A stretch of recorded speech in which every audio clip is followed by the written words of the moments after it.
आइए जानते हैं भगवान विष्णु के छठे अवतार परशुराम अवतार की कथा। जब जब पृथ्वी पर अधर्म बढ़ा, जब जब अत्याचारों का आतंक फैला, तब तब भगवान विष्णु ने धर्म की रक्षा के लिए अवतार लिया। ऐसा ही तेजस्वी अवतार था परशुराम अवतार। एक समय पृथ्वी पर हेय वंश का शक्तिशाली राजा कार्तवीर्य अर्जुन राज कर रहा था। शक्ति के नशे में चूर होकर वह ऋषियों, मासूमों और निर्बलों पर अत्याचार करने लगा था।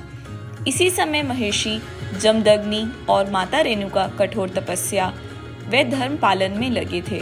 उनके आश्रम में एक कामधेनु भी थी जो किसी भी यज्ञ को सफल बनाने में सक्षम थी।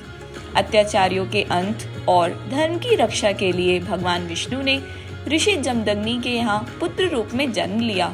उनका नाम पहले राम रखा गया, लेकिन आगे चलकर वह परशुराम कहलाए।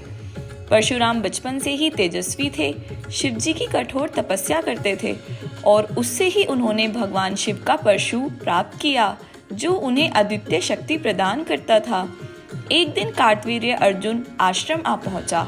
वहां ऋषि जमदग्नि ने विनम्रता से उसका स्वागत किया, लेकिन राजा का मन तो अहंकार से भरा था। उसने आश्रम से कामधेनु को बलपूर्वक हड़पने की कोशिश की। राजा की क्रूरता बढ़ती गई। उसने आश्रम को नष्ट किया और महर्षि जमदग्नि को चोट पहुंचाई।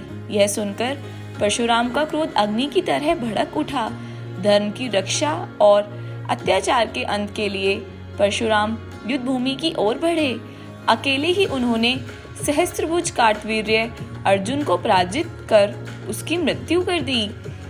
कार्तवीर्य अर्जुन के पुत्र बदला लेने के लिए आए और उन्होंने ऋषि जमदग्नि की हत्या कर दी।